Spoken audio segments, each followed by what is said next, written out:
Okay, it's the last day of February, it's the 29th, and I decided I'm gonna do 30 days.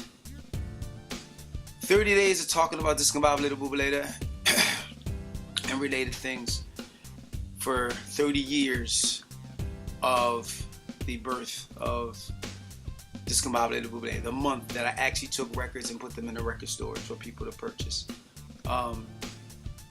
There's something, a story that like a lot of people ask me. A lot of people, as much as I love to play basketball, I'm really not good enough to be wearing a basketball around my neck. This is not basketball, this is the world. And this world has a very special meaning to me because back in 1986, when time, I think 86 to 87, when things started to kind of get a little bit rough, you know, because things are trendy, something happens quick, and you know, then things kind of slow down, and I think I was feeling down one day, and a very special friend of mine, her name is Beatrice Sessoms, we call her BB, I love BB, and BB one day, we used to talk a lot. Like, I mean, I was a young guy who I always had a lot of bright ideas, you know what I mean? I was always optimistic about life and what I was trying to do, no matter what my past was, because, you know,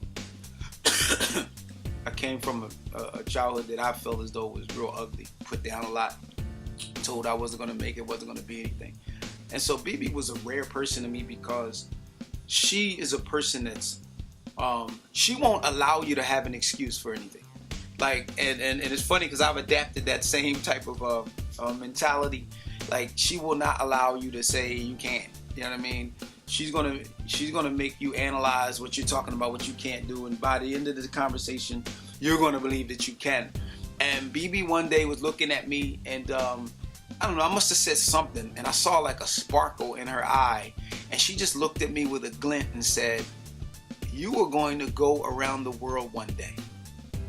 And then she took this necklace from around her neck and put it around my neck and said, "This is for you because you're going to go around the world one day." That was 87. I believe it was 87. In 1990, at the end of 1990, is when I got the call from MC Hammer to come and help him produce some of the artists that was on his label, as well as write some stuff for him or whatever. And the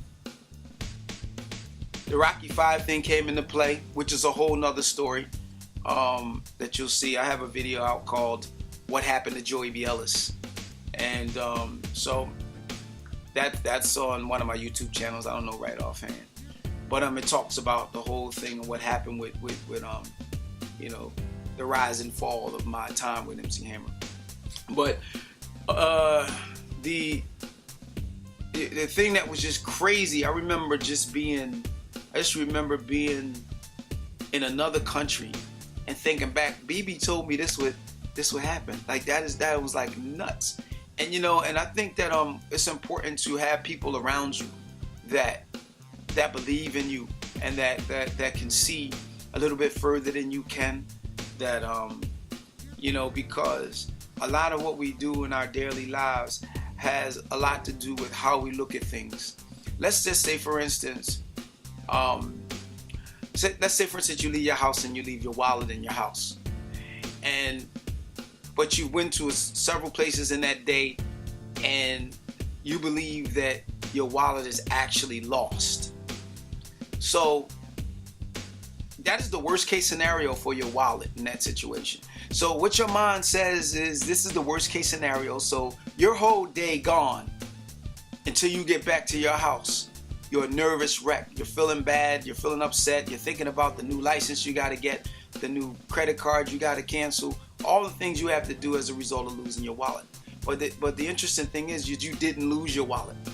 So you spend a lot of negative energy thinking the absolute worst. You know, and it's like that same energy applies if you think the absolute best. Like, you had a bad day worried about your wallet, you'll have a good day thinking that good things will come to you. And because you walk, because you're going to walk the way you feel. So you leave out and your whole day is wrecked. like, oh my God, I'm thinking the worst. Where it might be rational to think the worst because, you know, but if you could just pull yourself together long enough to think the best, then you can walk through that day in a mind with a mindset that like things are going to be great. I left it at home. It's not a problem, you know. And that her giving me this world showed me it was a person that wasn't like, we weren't boyfriend or girlfriend. We wasn't like, she was practically a stranger. I mean, we were working together on record stuff, but she was practically a stranger. How many strangers will grab a gold chain from around their neck and put it around yours and say you're going to go around the world one day? And man, I walked out like thinking the very best. And so that kind of thing was amazing. And it happened to me twice. There was a brother named Mario. Mario told me one day, he said, man, you're going to be a star. And he gave me a gold bracelet. And my heart is hurting because I don't know where the hell I lost it. Lived in so many different houses. I don't know if somebody stole it from me or whatever. But thank you, Mario. Thank you, BB. And this world has been around my neck. If you watch my Go For It video, I got this world around my neck. And this world and BB and that enthusiasm took me to 13 countries, 33 cities in Europe. I also performed in Japan, and in the Tokyo Dome, the Osaka Dome, opening up as the opening act for MC Hammer. And so, you know, so that's my story for the day. Is just the way your mindset.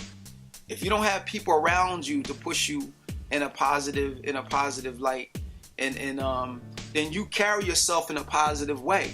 Because I carried myself in a positive way, people with positive thoughts and positive insight were attracted to me to tell me that things were going to be okay. But if I'd have walked around dragging like, oh man, you know, things are horrible, because nobody really knows, or you know, when I'm doing bad, nobody really knows. I mean, it's not really what I do, you know. So walk in a positive light, and you will attract positive light.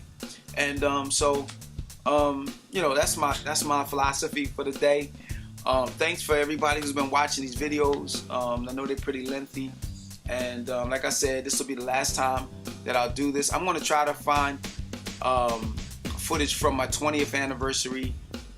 We had a show, it was our 20th anniversary, and down the bottom. If I can find some footage from that, I'll play that stuff tomorrow. But I love you guys. Walk in a positive light, man. Just believe that just believe that your wallet is at home. Just believe that the things that you're trying to make happen are going to happen, and you're going to walk different. And as you walk different, people notice, and positive people are attracted to positive people, you know. But if you walk with your head down, you're going to attract people that, yeah man, I know, yeah, it is jacked up, it is going to be bad, you know. But you know, I was lucky enough to walk in a positive light and say positive, enlightening things, and that sparked people who are already positive and walking in the light, and you know, and thinking about, you know, go to the light, Carolyn, go to the light. It just reminded me of Poltergeist. But anyway, thanks, peace. Again, the world is yours. Believe it, and it's yours. You know, it worked for me. And if it don't get you around the world, at least walking, acting, and believing will put you around people that believe. And that's my point. That's my philosophy. That's my story. Discombobulatorbubalator got me BB, then BB got me the world. You know what I mean? So thanks, and thanks Mario. You got me the success, and they both did it with gold. So I do my best to live my life like it's golden. Thank you. But anyway, peace. Little Jack Horner sat down in a corner, writing on the wall. His mother came, slapped him in the back of his head and said, "You have no sense at all." He fell to the floor and picked himself up. She said, "Get out." He said, "What the fuck? I'm 18 now, I'm almost grown. I think it's about time for allowing me to be on my own. He got his Fila sneaks to Giorgio Cologne, Rust-Oleum paint, and commenced to leave home. Despite of the fact that he was a tad needy, it took up a life of writing graffiti on the